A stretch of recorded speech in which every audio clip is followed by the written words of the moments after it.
আসসালামু আলাইকুম। সংখ্যা পদ্ধতির আরেকটি ক্লাসে সকলকে স্বাগতম।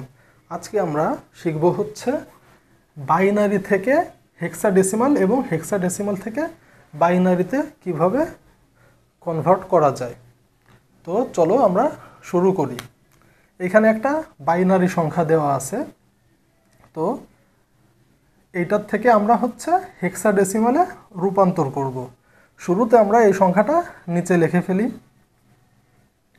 1011010101। এখন খেয়াল করো, বাইনারির 4টা বিট মিলাই একটা হেক্সাডেসিমাল সংখ্যা হবে, ঠিক আছে? আমরা 4টা করে ভাগ করে ফেলি।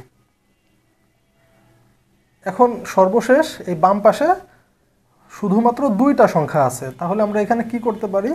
এখানে আমরা বাম পাশে যেহেতু শূন্যের কোনো মূল্য নেই, সেহেতু আমরা এই বাম পাশে এক্সট্রা 2টা শূন্য দিয়ে দিলাম। ওকে, এখন এইখানে আমরা কি কাজটা করব? তোমাদের সকলের তো ওজন পদ্ধতির কথা মনে আছে, তাই না? তো দেখো, আমরা অক্টালের ক্ষেত্রে কি করেছিলাম? 421 এই ফর্মুলা ব্যবহার করেছিলাম, তাই না? তো এখন হচ্ছে আমরা কি করব? এইখানে 1-এর ডাবল কি 2, 2-এর ডাবল 4, 4-এর ডাবল 8। তো এই ফর্মুলাটা আমরা এইখানে ব্যবহার করে এই যে বাইনারির যে মান, সেটাকে আমরা হেক্সাডেসিমালে রূপান্তর করব। সেটা কিভাবে করব দেখো। মনে করো 4টা করে আমরা নিয়েছি। এখন এই যে 1, এটার উপর আমরা এই 1 দিলাম, তারপরে 2, 4, 8। একইভাবে 1, 2, 4, 8, 1, 2, 4, 8। এখন যেই ঘরে আমাদের 0 আছে সেটা মনে করো যে আমরা কেটে দেই।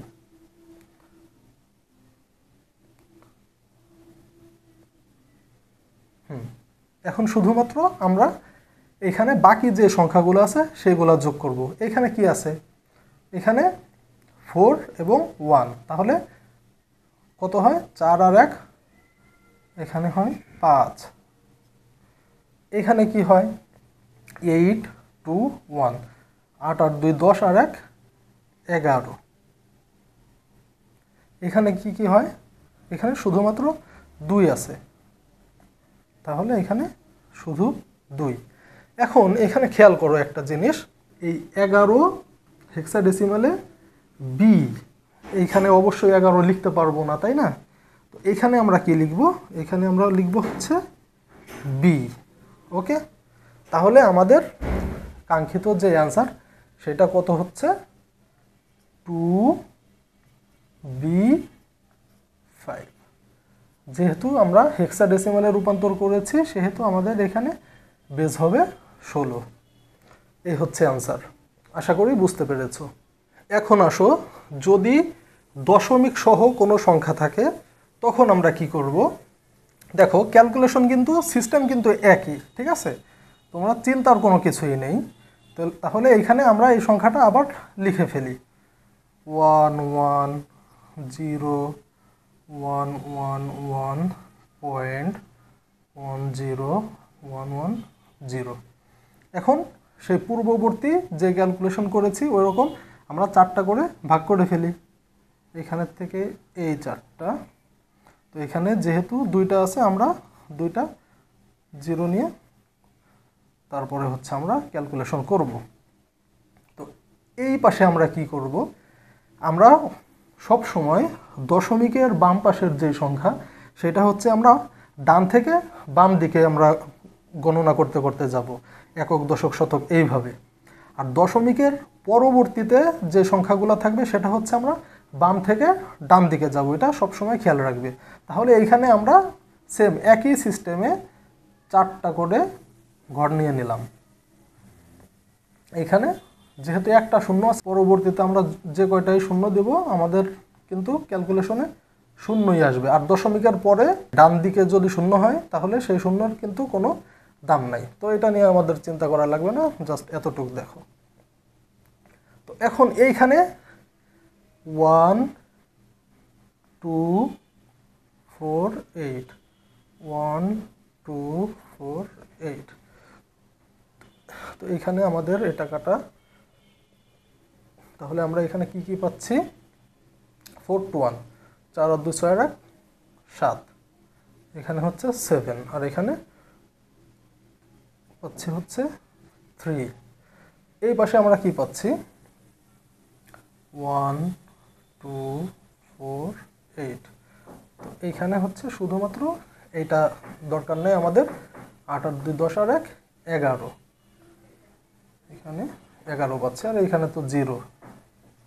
হ্যাঁ, এটা না লিখলেও কোনো সমস্যা নেই, এটা লেখা লাগবে না। আচ্ছা, তাহলে আমরা পরিপূর্ণ যে সংখ্যা সেটা কত পাচ্ছি 37.11 মান কত 11 হচ্ছে বি। ওকে, তাহলে 37.b এটা হচ্ছে আমাদের কাঙ্ক্ষিত হেক্সাডেসিমাল নাম্বার। ওকে, আশা করি বুঝতে পেরেছো। বুঝতে না পারলে অবশ্যই আমাকে কমেন্টে জানাবে, আরও ডিটেইলে বুঝিয়ে দেওয়ার চেষ্টা করবো ইনশাল্লাহ। এখন আমরা যেটা শিখবো সেটা হচ্ছে হেক্সাডেসিমাল সংখ্যা থেকে কিভাবে বাইনারিতে রূপান্তর করতে পারি। খেয়াল করো, এইখানে সংখ্যা আছে কি কি 5 D9, এটা হচ্ছে একটা হেক্সাডেসিমাল সংখ্যা। তো এখন খেয়াল করো, এই যে 5, তো এই 5কে যদি আমরা বাইনারিতে রূপান্তর করতে চাই তাহলে এখানে আমাদের কোন কোন ঘরটার দরকার আছে 4-এর দরকার আছে, তাহলে 4-এর দরকার থাকলে আমরা এখানে 1 নিলাম, আর 1-এর দরকার আছে এখানেও আমরা 1 নিলাম, বাকি যে দুইটা ঘর সেই দুইটা ঘর 0। তাহলে আমাদের কি 5-এর কাজ শেষ। আমরা কত পাইছি 0 1 0 1। তারপরে হচ্ছে ডি। এখন এইখানে দেখো ABC ডি, ডি এর মান কত 13।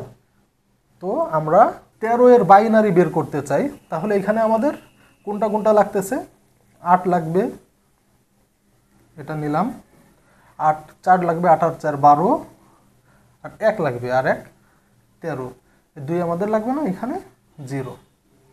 ব্যাস, তাহলে ডি এর বাইনারি আমরা কত পেলাম 1101। এখন আছে হচ্ছে 9।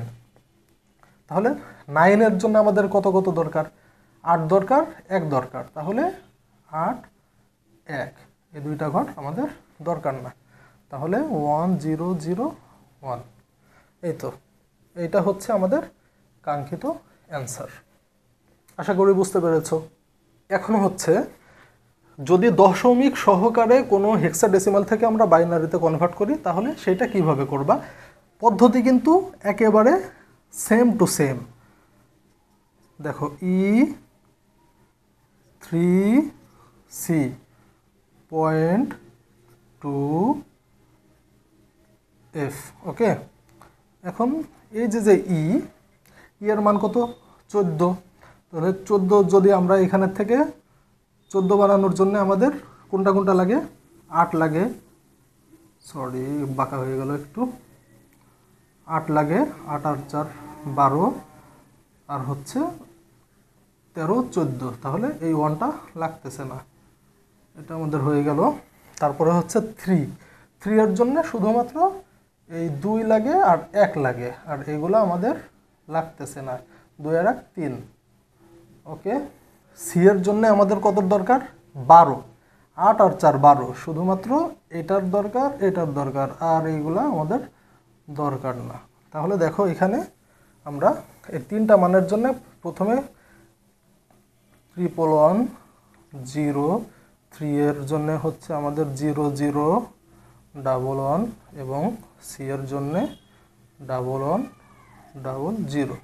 দশমিকের দশমিক 2 এর জন্য শুধুমাত্র এই ঘরটাই দরকার, আর আমাদের অন্য কোনো কিছুর দরকার না। তাহলে 2 এর জন্য 0010, আর এফ এর জন্য হচ্ছে এফ এর মান হচ্ছে 15, আমাদের পুরা 4টাই লাগবে। ওকে,